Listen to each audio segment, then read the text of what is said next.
mensagem que nós vamos trazer de hoje é uma continuação da mensagem passada. Serão 3 mensagens, até para você ter um entendimento total desta mensagem. Então você que não esteve domingo passado, ou não assistiu o domingo passado, então seria importante você ir lá, assistir no Face ou no YouTube e buscar a mensagem do domingo passado.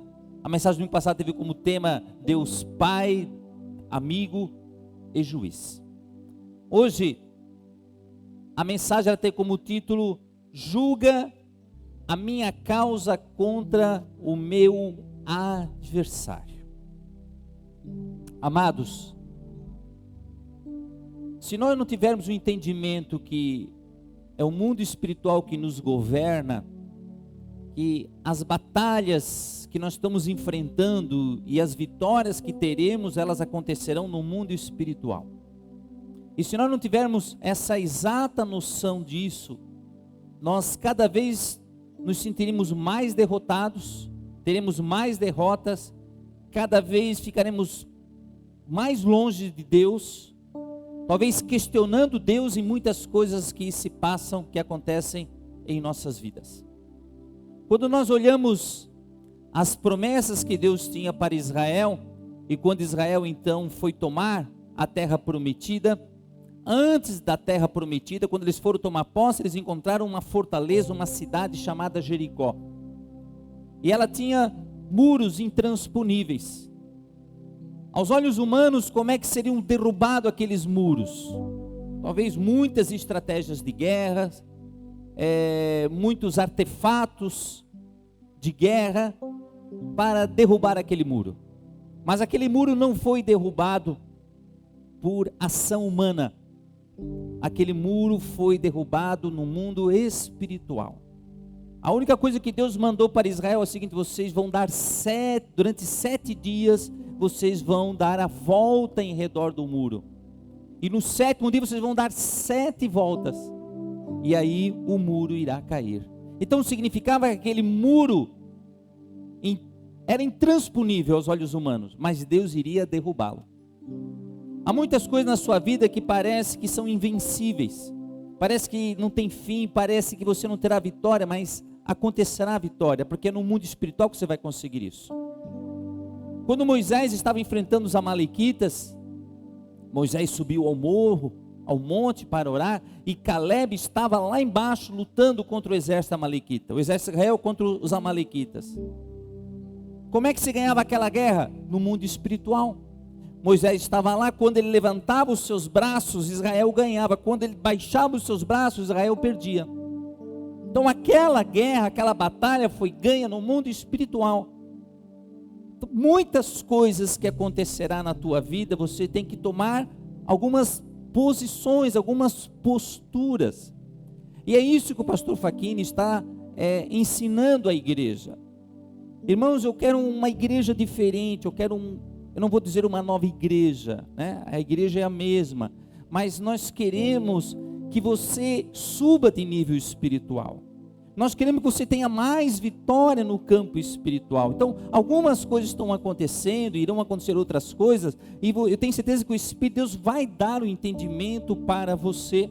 Então, muitas coisas serão vencidas no mundo espiritual. Então, quem nos governa é o mundo espiritual. Tanto que o mundo espiritual nos governa, que quando nós partirmos desta vida, nós estaremos vivendo no mundo espiritual.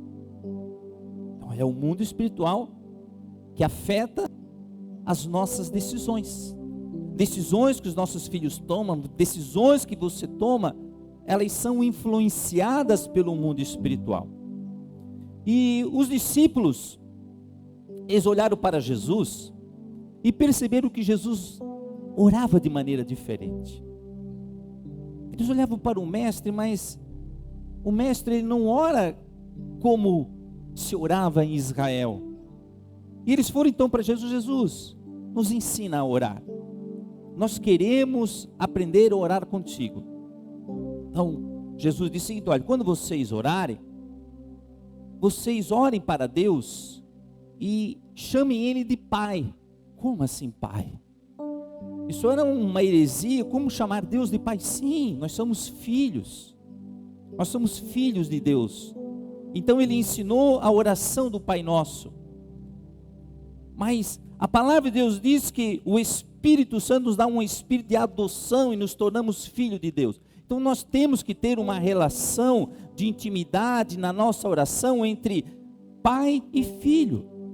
Vá aos pés do Pai e diga: Pai. Chame a Deus de Pai, Paizinho amado, Pai querido, Abba Pai. Então Jesus estava ensinando uma nova relação, uma nova dimensão de oração que o povo judeu não entendia. Parecia uma blasfêmia chamar a Deus Criador de Pai. E Jesus então ensinou a oração do Pai Nosso, ensinou a nossa intimidade com Deus entre um pai e um filho. Aquele momento na tua dor, aquele momento que você está passando, você olha para Deus e chama Pai. Você não quer nem se ajoelhar, você não quer se prostrar, você só quer abraçar a Deus, você está caminhando e chama Ele de Pai. Você olha para o céu, olha para as montanhas e diz: Pai, que coisa maravilhosa, Tu criaste tudo isso, Tu és o Criador. Pai, eu como filho, eu me sinto tão feliz por ser o Teu filho. E Deus quer essa intimidade de você entre pai e filho. E Jesus então depois ensinou uma outra oração na relação entre amigos. Isso está lá em Lucas 11. E aí Jesus, ele cita uma parábola em que um amigo estava em casa e chegou um outro amigo tarde da noite, mas esse amigo estava despreparado, não tinha pão. O que ele fez? Eu vou na casa do outro amigo, eu vou pedir pão lá. Ele foi lá e bateu na porta, e o amigo lá de dentro disse assim: o que tu queres? Eu recebi um amigo que veio de viagem, de fora, eu não tenho pão em casa, você poderia me emprestar pão? Ele disse lá de dentro: vai embora, já é tarde, meus filhos estão na cama. E Jesus diz na parábola que o amigo então dá o pão, não por ser amigo, mas pela insistência. Mas Jesus então ele ensina uma dimensão de Deus sendo nosso amigo. Amigo. Mas isso, Israel já conhecia essa dimensão de amigo e tinha se esquecido, porque Abraão era amigo de Deus. E diz a palavra de Deus que Deus não escondia nada de Abraão. Tudo que Deus ia fazer, tanto que Deus foi lá destruir Sodoma e Gomorra, o que Deus fez? Falou para Abraão. E Abraão então disse: não, Deus, tu não pode destruir essas cidades. Vai que tem justo ali, tem pessoas justas, tu vai matar o justo com o ímpio. Então Abraão começou a interceder por Sodoma e Gomorra. Ele disse: Senhor, mas então se vier 50 justos, não, se tiver 50 justos eu não destruo. E Abraão então foi negociando, porque cada número que Abraão dava, Deus dizia para ele: não tem tudo isso de justos. Então 10, Abraão, nem 10 justos tem nessa cidade. Então Abraão desistiu. Mas nós sendo amigo de Deus, nessa intimidade, e Deus quer que você seja amigo dele. Quando você entender que Deus é teu amigo, você vai ver que Deus não tem segredo com você. Que Deus vai abrir, é coração com coração, o teu coração com o coração de Deus. Deus vai começar a revelar coisas para vocês, o plano de Deus para a cidade, o plano de Deus para a igreja, o plano de Deus para a tua família, o plano de Deus para a tua vida, para os teus amigos, todos os planos de Deus, Deus vai começar a revelar a você, porque Ele é amigo. O que Jesus fez? Jesus então deixou eles praticarem a oração. Ele começou a olhar os discípulos, começaram a chamar Deus de Pai, começaram a chamar de amigo. Então Jesus deixou eles treinarem esse novo tipo de oração. Passado um tempo, Jesus chamou eles de novo. Lá em Lucas 18, ele diz assim: olha, eu percebo que vocês oram e vocês desanimam, vocês desistem.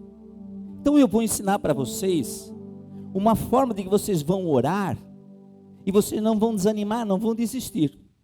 Aí Jesus então cita uma parábola, a parábola do juiz iníquo. Ele cita o caso de um juiz que não temia a Deus e nem aos homens, mas tinha uma viúva que tinha uma causa contra um adversário. E ela ia diante do juiz e dizia: julga minha causa contra o meu adversário. Ela ia, onde ela encontrava aquele juiz, ele estava lá tomando café, ela chegou: ô doutor, por favor, julga minha causa contra o meu adversário. Ele estava caminhando na rua lá, fazendo a caminhada dele de manhã cedo, parece que ele caminhava de manhã cedo. Ela chegava lá e sabia: ô doutor, julga minha causa contra o meu adversário. Onde aquele homem ia, ela ia atrás. Aí ele disse assim: não dá. Eu sou obrigado a julgar a causa desta mulher. Aí Jesus diz assim, ouçam o que o juiz iníquo falou. Será que Deus não fará justiça aos escolhidos que clamam dia e noite a Ele? Ainda que alguns tenham por tardio. É isso que o juiz falava. Mas Jesus diz assim: digo a vocês, se o juiz disse isso, mas eu digo a vocês o seguinte: depressa Deus fará justiça. Depressa. Então, nessa nova dimensão de oração, como é que Jesus Cristo então apresenta a Deus? Deus como juiz. Essa é uma forma de oração que nós sabemos que existe a oração. Nós sabemos de muitas situações em que é tratado o acusador, é tratado algum tribunal, mas Jesus, a gente olha essa parábola, pensa que está falando da insistência da oração. Se o juiz iníquo dá, Deus também vai dar. Não é isso que Jesus está dizendo. Jesus está falando de uma outra dimensão de oração, aonde você vai diante de Deus como juiz, e lá você vai dizer para o Senhor: Senhor, julga a minha causa contra o meu adversário. O livro de Hebreus, no capítulo 12, no versículo 22, ele diz assim: que vocês chegaram diante do juiz de todos os homens. O livro de Hebreus fala que vocês chegaram, não é que nós chegaremos, nós já chegamos. A cidade do Deus vivo, a cidade celestial que é Jerusalém, ao monte Sião, junto com os anjos, nós já chegamos diante de um Deus que é juiz e julga todos os homens. Não só diante de Deus, o que tem diante de Deus fala ali? Fala que tem anjos, aos espíritos dos homens, justos e aperfeiçoados, quer dizer, nem todos os homens salvos estão lá, é aqueles que têm a noção desse tribunal. Quando nós acionamos esse tribunal, mas junto a esse tribunal, ele diz o seguinte: nós estamos nesse tribunal sob uma nova aliança, porque ali tem um mediador, que é Jesus Cristo. E essa mediação é feita através do sangue de Cristo derramado na cruz. Então, lá na cruz, ele fez uma transação legal em que ele podia ser o mediador de um conflito diante de um tribunal, diante de uma sentença, de um julgamento entre Deus e os homens. Então, a palavra de Deus, ela começa a nos falar de um tribunal. Aí eu pergunto para vocês assim, irmãos: o que Deus quer de mim? Qual é o propósito de Deus na minha vida? Para que Deus me criou? Será que Deus, em algum momento, Ele sendo Deus, e a palavra de Deus diz assim, Deus é amor, amém? A essência de Deus é amor. Será que Deus, sendo amor, Ele iria criar alguém para mandar para o inferno? Não. Será que Deus iria criar alguém para morrer no ventre de uma mãe ali e ser abortado? Não. Deus, ele tem um destino para cada homem. E se é Deus que faz o destino nosso, você pode dizer que esse destino é maravilhoso. O Salmo 139, no verso 16, diz assim, ó: os teus olhos viram o meu corpo ainda informe, o meu embrião no ventre da minha mãe. Olha só o que diz o salmista: os teus olhos, Deus, viram o meu corpo, uma substância informe no ventre da minha mãe, e no teu livro, olha só o que diz, no teu livro foram escritos todos os meus dias. No teu livro foram escritos todos os meus dias, todos, cada um deles escrito e determinado quando nenhum deles existia. Luiz, tem um livro teu lá, e lá está o plano que Deus tem para ti. Lá tem o teu destino, o destino de cada um. Jeremias, no capítulo 1, versículo 5, diz assim, ó: antes de formá-lo no ventre da tua mãe, eu já te conhecia. Antes de formá-lo no ventre da tua mãe, eu já te conhecia. Antes de você nascer, você não tinha nem nascido, antes de você nascer, eu te separei, eu te consagrei para ser profeta às nações. Jeremias não tinha nascido, mas Deus pegou lá Jeremias: vai nascer dia tal, eu vou separar Jeremias para ser um profeta. Ele não tinha nascido, mas Deus então separou, consagrou ele. Mas você pode pegar, pastor, mas é só o profeta Jeremias? Não! Você vai lá em Jeremias 1,5 e coloca o teu nome. Aí eu tenho Marcos aqui na minha frente. Aí você vai lá, Marcos, Jeremias 1,5 diz assim, Deus diz assim: Marcos, antes de formá-lo no ventre da tua mãe, eu já te conhecia. Antes de você nascer, Marcos, eu te separei para ser pontinhos. Aí você vai saber para que Deus te destinou. Então Deus tem um destino. Deus tem. Você sabia que quando nós, e volta um pouco o tempo de criança, vamos pensar um pouco. Quando nós somos crianças, nós não temos muito bloqueio na mente, né? Nós somos um pouco mais inocentes, e o nosso espírito está muito mais avivado. Por isso que quando nós temos encontro em crianças, quase todas as crianças são batizadas no Espírito Santo. As crianças têm visões, acontecem coisas ali com as crianças que tu fica assim com inveja.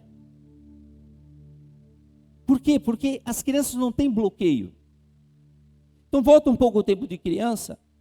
Eu tenho certeza que lá quando você era criança, Deus já estava dizendo para você o que você seria. Você lembra do que você brincava? Do que você mais gostava? Lembra? Você brincava de certas coisas lá. Você gostava de tantas coisas. Ali Deus já estava te revelando qual era o teu destino. Mas sabe o que acontece? Aí você começa a ter sonhos grandes. Você diz para a mãe: mãe, eu vou ser o presidente da república. A mãe disse: filho, vai ser presidente da república nenhuma, filho. Vai trabalhar primeiro. Filho, nós somos pobres. Como é que vai ser? Como é que tu vai ser médico? Mãe, eu quero ser médico. Como é que vai ser médico? Filho, nós somos pobres. Teu pai é pedreiro, teu pai não sei o quê, teu pai está desempregado.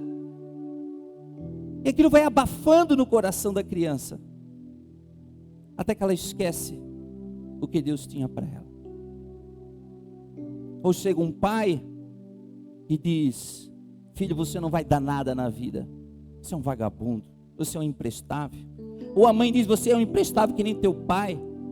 Talvez a mãe foi abandonada pelo pai, ela olha para o filho e vê a figura do marido e diz: você é um imprestável igual ao seu pai, você nunca vai dar nada. Ou o pai vai dizer para a filha: filha, você é uma vagabunda, você vai ser uma prostituta quando ser grande. Quer dizer, todos os sonhos que Deus tinha para aquela criança vai sendo abafado, vai sendo esquecido. E o destino que Deus tinha para ela parece que vai se caindo no esquecimento. Então, o que Deus fala a respeito disso ali? O que Deus tem para cada um de nós? Jeremias, mesmo profeta Jeremias 29:11, ele diz assim: porque eu sou, olha o que Deus fala, porque eu sou o que conheço, eu sou o que conheço os planos que tenho para vocês.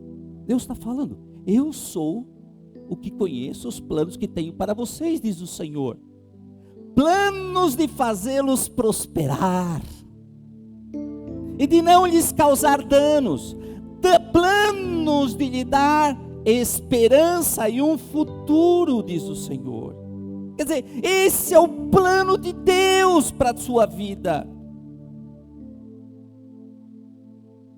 O plano que Deus tem para você, o destino que Deus tem para você, são coisas grandes, são esses planos de prosperidade, de não lhe causar dano, planos de lhe dar um futuro, de lhe dar esperança. Esses são os planos, é esse o destino que Deus tem para vocês, tem para cada um de nós. O profeta Daniel, no capítulo 7, no versículo 9 ao 10, ele tem uma visão. Ali no capítulo 7, ele começa a ter uma visão dos reinos. Visão de homens que governarão o mundo. De reinos, de reis que se assentarão em tronos. Mas quando ele começa a ter essa visão de reinos e de homens, Deus mostra para ele um tribunal. No meio dessa visão, Deus mostra um tribunal. E depois ele continua a visão normal. Aí ele olha e vê um trono, onde saía chamas de fogo, e se assenta o ancião de dias nesse trono. E o trono, ele tem rodas ardentes. Então significa que o trono é móvel. Esse trono ele leva para julgar nações. Tem vezes que ele leva aquele trono numa nação: vou julgar essa nação. Às vezes ele traz aquele trono numa igreja e vou julgar essa igreja. Aquele trono é um trono móvel. E diz que nesse trono há milhares e milhares de anjos que o servem. E milhões de espíritos de homens estão diante deste trono. E Daniel fica olhando a visão. E ele diz assim: e foi instalada a sessão do tribunal, e foram abertos os livros. Então os livros foram abertos. Quais livros? Os destinos das nações, os destinos dos homens. Então tem um tribunal. Algum momento nós seremos julgados, algum momento nós somos julgados, todos nós. Agora nós vamos, essa era a nossa recapitulação do culto passado. Mas você assista essa mensagem de domingo passado. Julga minha causa contra o meu adversário.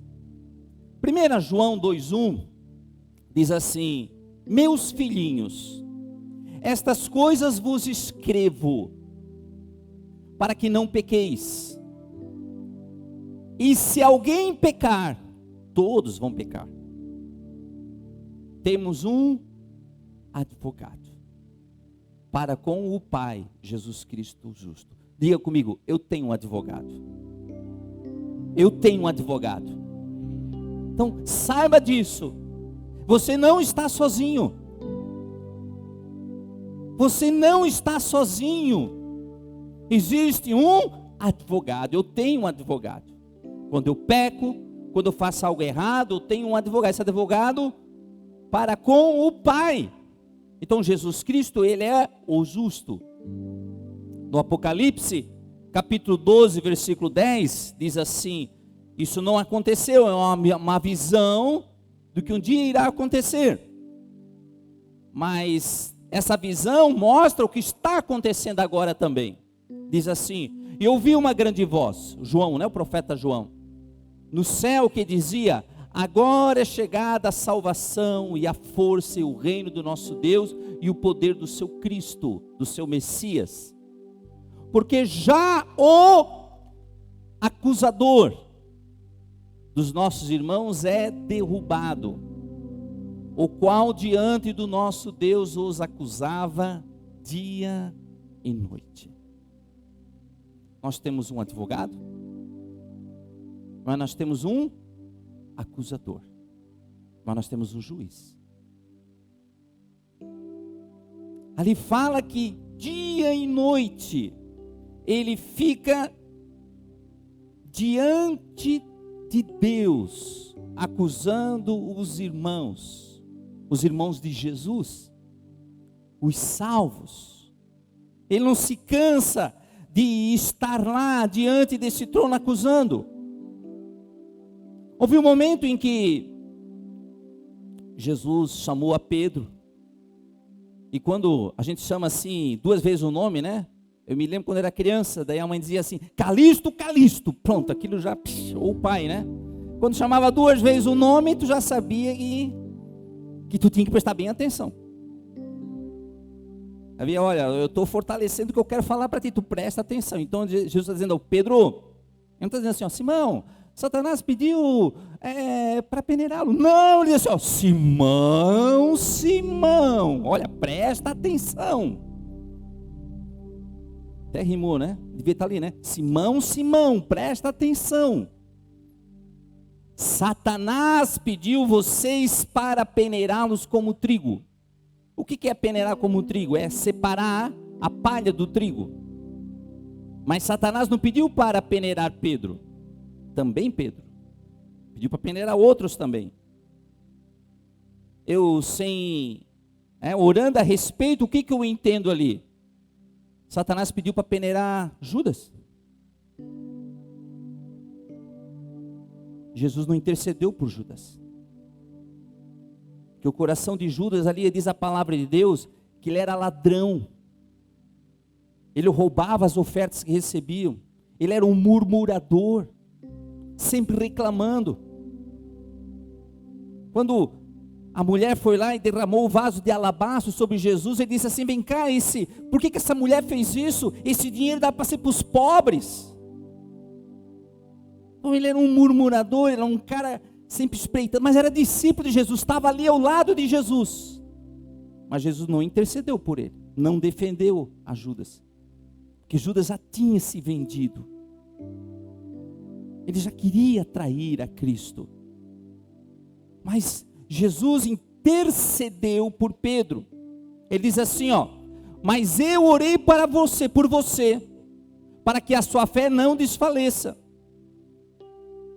E quando você voltar para mim, quando você se converter, então Pedro não estava convertido ainda. Olha só, irmãos, há muitas pessoas que não estão convertidas, mas já estão lá no tribunal. E Satanás pedindo a cabeça. Mas tem alguém orando por essa pessoa. Tem alguém intercedendo por essa pessoa. Então é a oração da mãe, a oração do vô, a oração do marido. Talvez o marido está aqui, está meio forçado, está na igreja, pô, vai lá neijado e tá, mas a minha mulher gosta, eu vou porque ela pede, mas eu não quero, eu queria estar vendo o jogo, eu queria estar vendo Fantástico, eu quero dizer uma coisa para ti, quem sabe tu estás a ponto de ser peneirado. Mas não é peneirado, porque a sua esposa está lá intercedendo por você. Mas quando você se converter, um dia você vai se converter, irmão, aí você vai fortalecer os irmãos também. Então Satanás, ele foi diante de Deus e disse assim, ó, eu tenho uma legalidade contra Pedro. Quando Pedro nasceu, antes de Pedro nascer, Deus foi lá e fez o destino de Pedro. Pedro será apóstolo de Jesus Cristo, meu filho. Ele irá ser o líder do Pentecostes. A primeira pregação dele serão 3.000 almas. Ele será o líder da igreja, a coluna da igreja. Através dele, através da sua sombra, os enfermos serão curados. Ele será um grande pregador, um grande evangelista. Através dele, muitos milagres. Esse era o destino de Pedro. O que Satanás fez? Foi lá diante de Deus e disse assim, eu tenho uma legalidade contra Pedro. Tem algo em Pedro, que Pedro tem que ser peneirado, ele tem que morrer. Eu quero a cabeça de Pedro.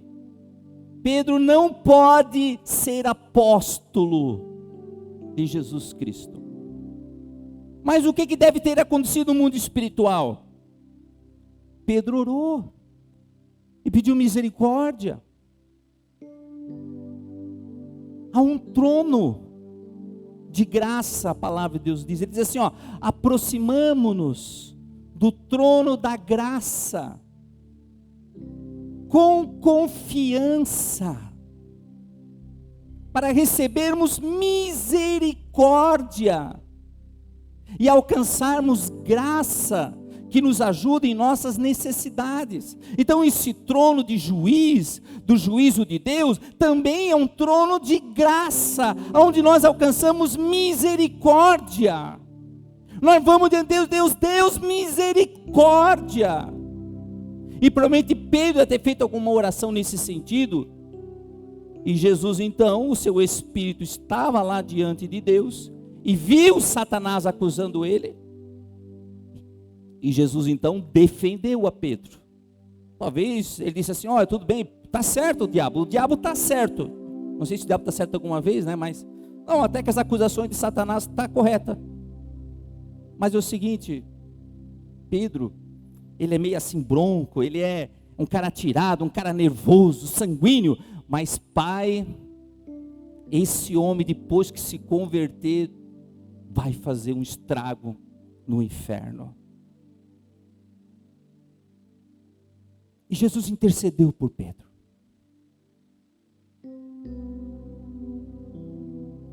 Depois Pedro, ele escreve uma carta e diz assim, 1 Pedro 5,8, sejam sóbrios e vigiem. Irmão, sobriedade. Sobriedade é não estar nas drogas, é não estar na cachaçada, não estar na cervejada. Não, é isso. Não dá para fazer meio termo, é isso. Então sejam sóbrios e vigiem. O diabo, o adversário de vocês, anda ao redor como um leão, rugindo e procurando a quem possa devorar. Então, nós temos um adversário. E Pedro conhecia esse adversário. Mas ele é como um leão, ele ruge. Ele está procurando a quem possa devorar. Então, ele está ali, olhando a nossa vida. Ele quer nos devorar. Então, nós temos um adversário. Ele quer nos devorar. E como é que ele vai nos devorar? Lá, no tribunal celestial, na corte celestial. A palavra adversário, ali quando Pedro fala, o diabo, o adversário de vocês, o vosso adversário, lá no original grego, a palavra adversário está antidikos. Antidikos. O que significa antidikos? Antidikos são duas palavras gregas. Anti, contra, e de que? Justiça, direito. Então antidikos significa o quê? Adversário em juízo. Onde é que Satanás, este leão que está rugindo, é nosso adversário e quer nos devorar? Lá no céu. Lá no céu. Ele é o nosso opositor. Ele é oponente num processo jurídico, adversário inimigo. É isso que significa antidikos. Nós temos um adversário. Esse adversário quer tirar o nosso direito do nosso destino. O plano de Deus para vocês, plano de prosperidade e de não lhe fazer mal nenhum, planos de lhe dar um futuro e esperança nesse futuro. Este é o plano de Deus. Mas o diabo vai lá diante de Deus e diz: não, eu tenho uma acusação contra essa pessoa.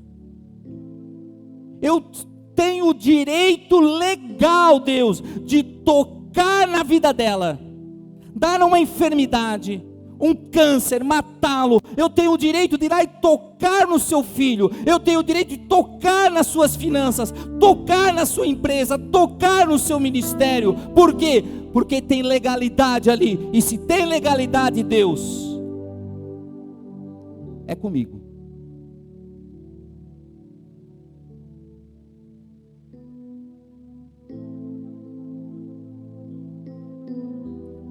Quantas vezes será, irmãos, que a nossa cabeça já esteve a prêmio nesse tribunal? Quantas vezes? Por isso que a viúva dizia: julgue a minha causa contra o meu antidicos. Ela não foi tirar satisfação com o adversário. A guerra dela não era contra aquele homem que tinha alguma coisa contra ela, era lá em cima. Ela sabia que a sua causa era o juiz que iria resolver. Ela não foi guerrear contra o adversário, ela foi pedir ao juiz. Então nós temos que ir diante desse trono e dizer: Senhor, julga a minha causa. Nós temos no livro de Jó, que é um livro muito conhecido para muitos que estão aqui, aqueles que estão nos assistindo. Em Jó capítulo 1, versículo 6, diz assim: num dia em que os filhos de Deus vieram apresentar-se diante do Senhor, os filhos de Deus seriam os anjos, veio também Satanás com eles. Cara, que cena deve ser essa, né? Vem lá os anjos, e de repente lá junto com os anjos vem Satanás. Então o Senhor perguntou a Satanás: de onde você vem, Satanás? Satanás respondeu: de rodear a terra e passear por ela. Eu sou como um leão, Senhor. Eu ando ao redor, espreitando, bisbilhotando. Eu quero devorar pessoas. Então eu fico passeando pela terra, eu fico buscando pessoas que têm um lindo destino, e eu quero tirar o destino delas. E o Senhor disse a Satanás, o que Deus viu? Deus viu Satanás lá nas terras de Jó. Deus viu Satanás olhando a Jó. Aí, como Deus viu, ele fala para Satanás: você reparou no meu servo Jó, né? Dizendo: você está olhando o meu servo Jó, né? Olha, eu quero dizer para ti, diabo, não há ninguém como ele na terra. Ele é um homem íntegro, reto, teme a mim e se desvia do mal. Irmão, já imaginou Deus dizer isso de nós? Deus falar isso da gente, lá no mundo celestial, lá, né, nesse trono, ele chamar o meu nome, dizer o teu nome, dizer: é uma mulher íntegra, reta, ela teme a Deus e se desvia do mal. Porque a gente se espanta, né? Por que Deus foi logo falar de Jó? É porque Deus viu que Jó estava olhando, que o diabo estava olhando a Jó. Então Satanás respondeu ao Senhor: será que é sem motivo que Jó teme a Deus? Ele está dizendo assim, em outras palavras: Deus, Jó é um interesseiro. A acusação de Satanás contra Jó: Jó é um interesseiro, Deus. Talvez ele está chamando algumas pessoas aqui de interesseiros. Não é verdade que tu mesmo puseste uma cerca ao redor dele, da sua casa e de tudo que ele tem? Irmãos, presta atenção. Deus, Ele coloca uma cerca de proteção na nossa casa, nos nossos bens, na nossa família. Você está entendendo, igreja? Eu vou dizer novamente, eu acho que a igreja não entendeu direito.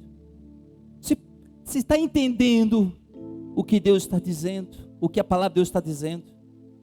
Que Deus coloca uma cerca ao nosso redor, ao redor da nossa família, ao redor dos nossos bens, ao redor da nossa igreja. Quer dizer, Deus, Ele nos cerca. E essa cerca, ela é intransponível.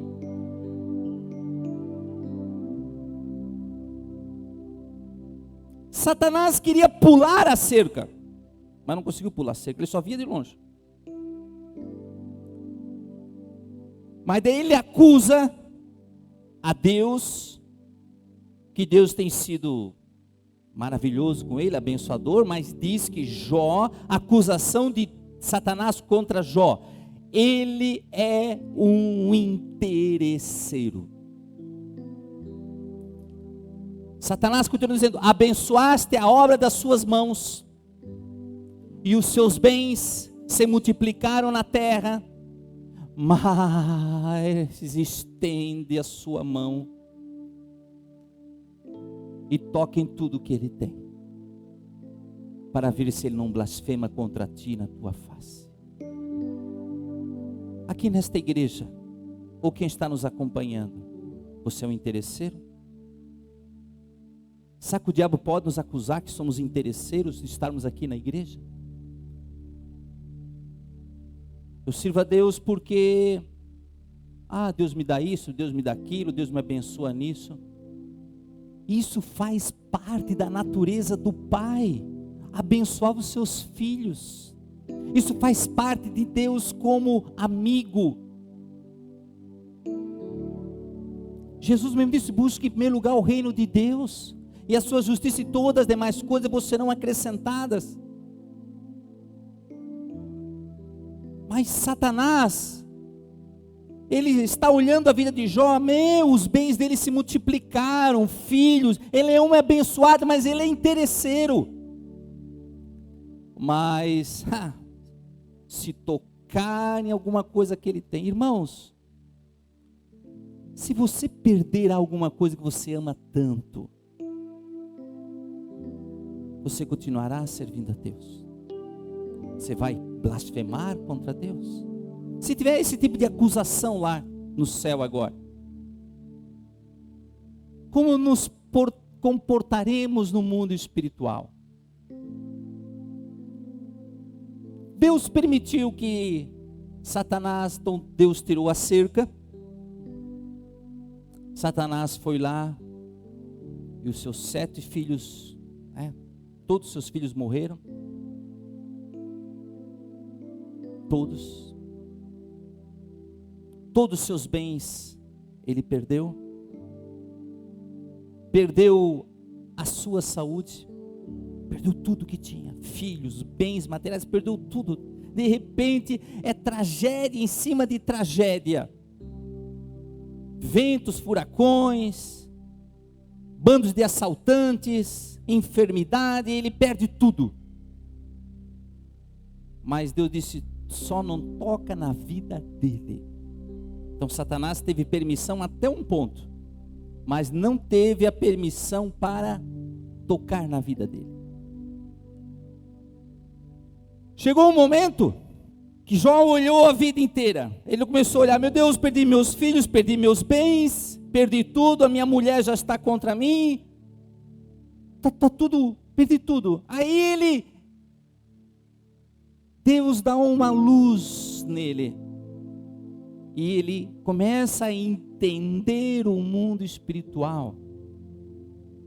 Ele começa a entender: eu não Eu sou um homem justo. Eu sou um homem íntegro. Essas coisas não poderiam estar acontecendo comigo. Mas ele diz assim, saibam, Jó, capítulo 16, versículo 19, diz assim: saibam que agora mesmo a minha testemunha está nos céus. Nas alturas está o meu advogado. Ele nem tinha visto a Cristo ainda. Jó é o livro mais antigo da Bíblia. A vida de Jó é contada não só na Bíblia, ela é contada em vários países, várias culturas, várias religiões. O que aconteceu com Jó ficou conhecido em todo o Oriente. Mas ele diz: na altura está o meu advogado, eu preciso de um advogado. O que está acontecendo comigo? Alguém tem que defender a minha causa. O meu intercessor é meu amigo. Quando diante de Deus corre lágrima dos meus olhos, Ele defende a causa do homem perante Deus, como quem defende a causa do amigo. Então, ele sabia do que estava acontecendo, era lá em cima no mundo espiritual, no trono de Deus. Ele sabia que Satanás estava o acusando, mas ele tinha um advogado que iria defender ele. Esse advogado era o intercessor dele, iria interceder por ele, mas também era amigo dele. E Jesus diz: não vou chamar mais de servo, mas me chame de amigo. Nós temos um amigo chamado Jesus. Pois mais alguns anos apenas eu farei a viagem sem retorno. Está dizendo o seguinte: olha, vou dizer uma coisa lá no céu, mas daqui a pouco eu também vou lá para o céu, aí eu não volto mais. Então, Jó, e o que Deus fez? Deus restituiu tudo para Jó: filhos, bens materiais, saúde. Ele tornou-se o homem mais rico de todo o Oriente. Deus devolveu tudo para ele, mas em nenhum momento ele blasfemou contra Deus, ele não murmurou contra Deus, mas ele sabia que existia uma acusação contra ele lá no céu, mas ele sabia que tinha um advogado. O livro de Zacarias, capítulo 3,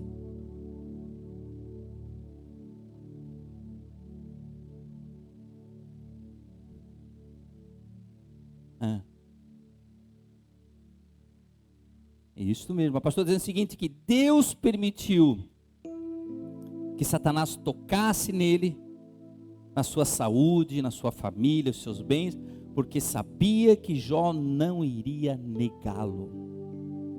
Isso é revelação. Porque ele disse: ele era um homem íntegro, reto, temente a meu nome. Eu sei que ele não vai me negar. Eu vou abrir a cerca. Tu vais transpor essa cerca de proteção, mas ele não vai me negar. O que Deus fez depois?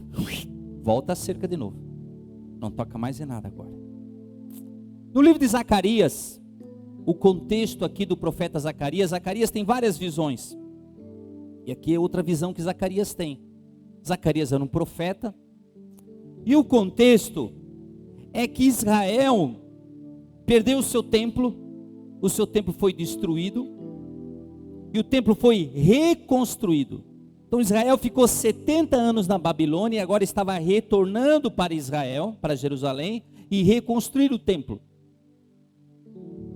E existia um sumo sacerdote chamado Josué. E Zacarias então ele tem uma visão do que está acontecendo em espírito. Deus o leva diante de um tribunal, e Josué estava nesse tribunal. Interessante, né? Josué estava, o espírito. O que acontece no mundo espiritual, irmão? Você está aqui e o teu espírito é levado diante do tribunal. Quando você vai ao juiz, que é Deus, e você vai diante dele, é o teu espírito que vai diante de Deus. Quando você diz: Senhor, faça justiça contra o meu adversário, e você entra nesse tribunal. Então, na próxima reunião, próximo culto, nós vamos explicar para a igreja a batalha espiritual. Como nós entramos nesse juízo, dentro desse Deus juiz, para nós conseguirmos as coisas. Tudo que tem contra nossos filhos, nossa vida, nossa saúde, nossos bens, todas as causas, como que nós vamos diante desse juiz? Então, não deixe de estar no próximo domingo.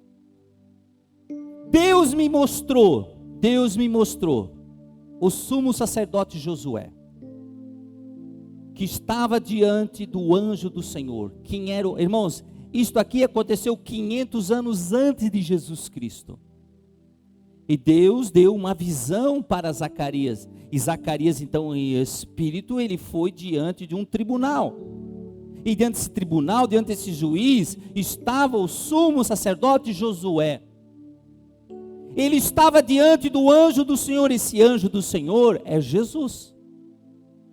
É Jesus Cristo. Nós vamos explicar por que é Jesus. Ele dá muitas dicas dizendo que é Jesus. Mostrou também quem? Adivinha quem estava lá, irmão? Satanás. É dia e noite, diz a palavra. Lá estava Satanás à direita de Josué para o acusar. Mas o Senhor disse a Satanás, Jesus Cristo dizendo, que o Senhor repreenda Satanás. Sim, que o Senhor que escolheu Jerusalém o repreenda. Não é este um toco de lenha tirado do fogo, não é um tição tirado da lenha. O que Jesus está dizendo? Que a palavra está dizendo assim, ó, Josué, ele estava lá no meio do carvão, estava tudo pegando fogo, ele ia virar cinza, mas ele foi tirado como um toco de lenha do fogo. Ele não vai queimar, ele não vai virar cinza. É isso que Jesus está dizendo. Que o Senhor te repreenda, Satanás. Esse Josué,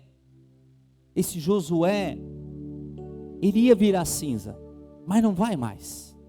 Ora, Josué estava diante do anjo, vestido com roupas muito sujas. Eu fui olhar no original hebraico essas roupas sujas de fezes humanas. Ele estava imundo. Ele era um sumo sacerdote, mas no mundo material podia olhar as vestes dele estava limpa, mas no mundo espiritual as vestes dele estavam sujas de fezes. O anjo do Senhor, que é Jesus, tomou a palavra e disse aos que estavam diante dele: tirem as roupas sujas que ele está usando. Tirem essa roupa. Essa roupa não serve para um sumo sacerdote. E a Josué ele disse: eis que eu tirei de você a sua iniquidade, e agora o vestirei com roupas finas. Josué, eu estou tirando os teus pecados, as tuas iniquidades. Eu estou colocando outras roupas sacerdotais diante de você. Irmãos, querida igreja, você que está nos assistindo, talvez você, com o seu ministério, com o teu chamado que você recebeu de Deus, muitas coisas aconteceram, e o diabo tem te acusado. Eu quero dizer para você que hoje o Senhor está trocando as tuas vestes. O Senhor está colocando vestes novas em você. O diabo está te acusando, mas o Senhor está dizendo: tirem as roupas dela, tirem as roupas dele, eu estou colocando novas roupas, eu estou perdoando as iniquidades, o pecado dele, o pecado dela. Estamos diante de um juiz, há um acusador à nossa direita, mas há um advogado que nos defende.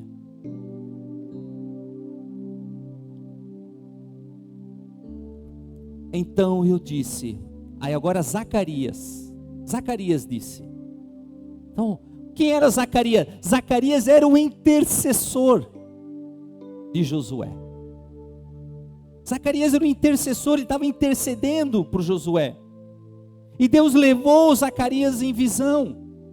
E agora Zacarias diz, Zacarias, ponham um turbante limpo na cabeça dele. As vestes sacerdotais, além de ser finas e bonitas e limpas, tinham uma mitra. E nessa mitra estava escrito, consagrado ao Senhor. Significa que Josué era separado para o Senhor. E o destino que Deus tinha para Josué iria se cumprir. Por mais que o diabo não queria que se cumprisse.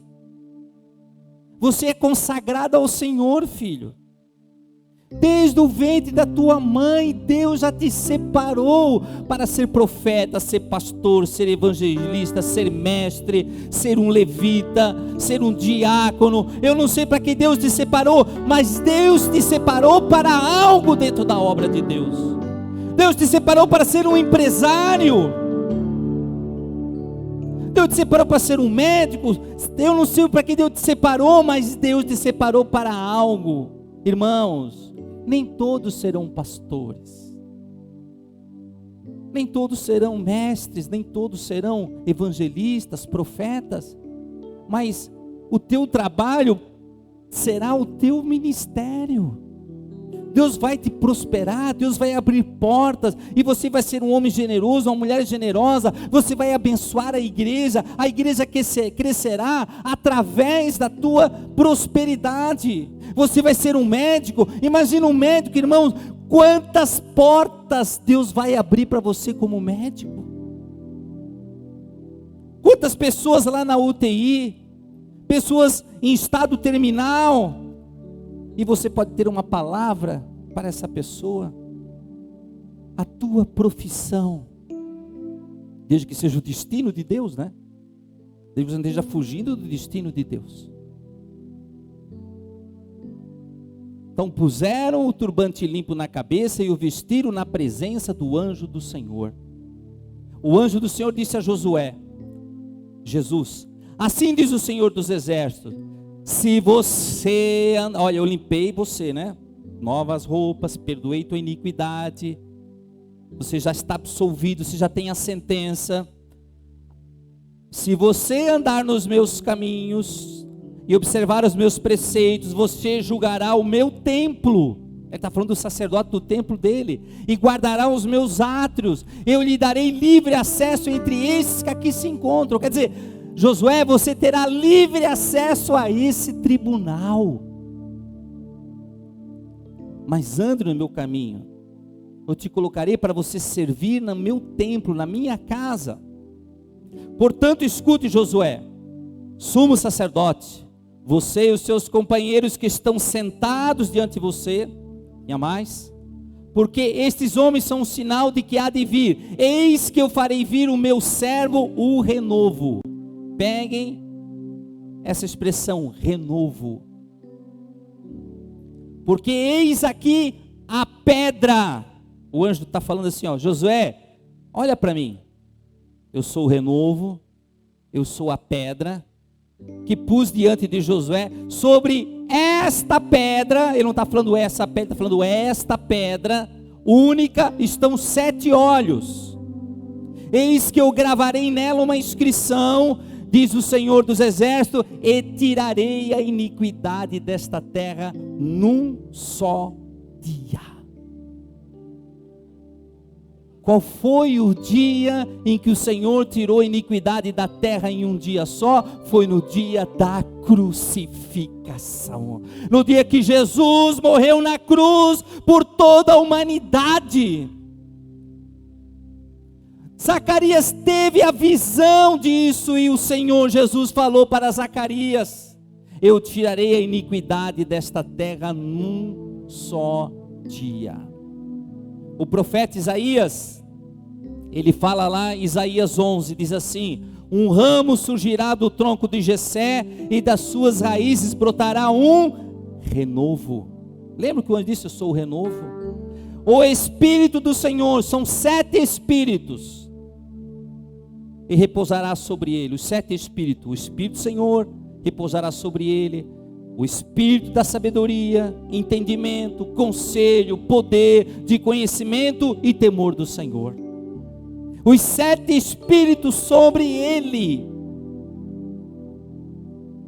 E Jesus, quando fala em pedra, ele disse para Pedro: eu lhe digo que você é Pedro. No original grego está escrito a palavra Petrus, que seria uma pedrinha, uma pedra pequena. Mas sobre esta pedra, no original grego está Petra. Essa pedra é uma rocha grande, uma pedra grande, uma pedra que era usada para a edificação. Antigamente as construções não tinham colunas, como é que está me faltando a palavra agora? Fundamentos, como se tem hoje. Eles achavam uma pedra grande, e essa pedra eles jogavam água, botavam fogo, e essa pedra então, se ela resistisse a tudo isso, eles colocavam debaixo de uma edificação. Então toda a estrutura da construção estava em cima da pedra. O que Jesus está dizendo? Sobre esta pedra, não sobre Pedro. Pedro não é a base da igreja. Sobre mim, esta pedra edificarei a minha igreja, e as portas do inferno não prevalecerão contra ela. Irmãos, preste atenção o que Jesus está dizendo. As nossas portas, não é o inferno que quer arrombar as nossas portas e entrar aqui dentro. Somos nós como igreja que estamos entrando nas portas do inferno. E essas portas não prevalecerão contra a igreja. Você é a igreja. Você tem o Espírito do Senhor. E as portas do inferno não prevalecerão contra a igreja. Colossenses capítulo 2, versículo 13 e 14 diz assim: e quando vocês estavam mortos nos seus pecados, Ele lhes deu vida juntamente com Cristo, perdoando todos os nossos pecados, cancelando o escrito de dívida que era contra nós e que constava de ordenanças, a qual nos era prejudicial, removeu inteiramente, cravando na cruz. Todas as ordenanças contra você, toda a dívida escrita contra você, ela está sendo cancelada, ela está sendo cravada na cruz. Você tem acesso a esse juiz. Você vai diante dele e diz: Senhor, eu te conheço como pai, eu te conheço como amigo, mas eu quero te conhecer como juiz, um juiz santo, juiz de todos os homens. É assim que Hebreus fala. Então você vai diante de Deus e diz: Senhor, faça justiça contra o meu adversário. Senhor, abram-se, instale-se a sessão desse tribunal. Abra o livro do meu destino, Senhor, e cumpra o destino que tu tens para mim. Eu tenho acesso aqui nesse tribunal diante de ti, Senhor, pelo sangue de Cristo. Ele é o mediador dessa nova aliança. Eu quero te pedir perdão de todos os meus pecados. E você então começa a confessar diante desse juiz todos os pecados que Satanás está te acusando. Tudo. Se você se esquecer, pede: Espírito de Deus, sonda o meu coração e me revela aqui. E você vai diante desse juiz e começa a enumerar todos os teus pecados. Confesse os pecados dos teus pais, dos teus avós. Confesse os pecados deles. Por quê? Porque nós ensinamos no culto passado que nós fazemos confissão dos pecados dos nossos pais. Daniel fez isso, Jeremias fez isso, Isaías fez isso. Senhor, eu faço confissão dos pecados dos meus pais, eles pecaram contra ti, por isso eu estou nessa situação, por isso essa nação está diante de ti nesta posição. Então eu te peço perdão dos pecados dos meus pais, pecados ocultos, porque o diabo vai lá e diz assim: eu tenho uma legalidade contra essa família. O avô era um bruxo, era um feiticeiro, o avô matou, a avó fazia abortos, então tem uma legalidade dentro da família, e Satanás vai dizer: olha, essa família, essas pessoas, o destino delas não pode, o destino que tu tens, Deus, não pode se realizar. Eu tenho legalidade aqui nessa família. Então, irmãos, você vai diante desse tribunal e peça perdão dos teus pecados. Se você sabe de alguns pecados dos teus avós, se eram alcoólatras, se eram bruxos, se faziam abortos, sei lá, tu vai lá e pede perdão pelos pecados. Pastor, mas se ele morreu, ele vai para o céu se pedir perdão? Não, irmão, você não está fazendo intercessão pelos pecados dos teus pais ou dos avós que já morreram.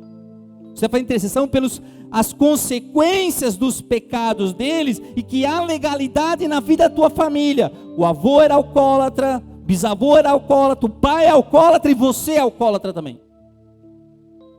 Tem suicídio na família. Um se suicidou, o outro também se suicida, e esse espírito que está rondando a tua família está lá, Satanás acusando, para que você não tenha o seu destino.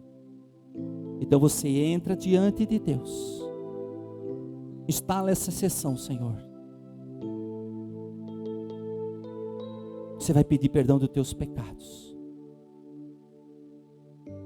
Tudo que Deus te revelar, irmãos. Não deixe Satanás te acusar de mais nada. E você diz: Senhor, todas as ordenanças e dívidas que é contra mim, eu cravo na cruz. Senhor, a tua palavra diz que tu conheces os planos que tu tens para mim. A tua palavra diz planos de prosperidade e não de me fazer mal, planos para me dar um futuro e uma esperança. Então, Senhor, cumpra-se o destino que tu tinha para mim, e Satanás não tem mais poder sobre a minha vida. O pastor vai ensinar para vocês como se faz batalha espiritual, como se faz intercessão usando o tribunal celestial, essa corte celestial. Como que nós vamos fazer intercessão pelos nossos filhos, pela nossa cidade, pela nossa nação, pela nossa igreja, pelos nossos pais que estão vivos. Como é que eu acesso esse tribunal e eu faço a intercessão por eles? Isso será mais para frente. Amém, igreja?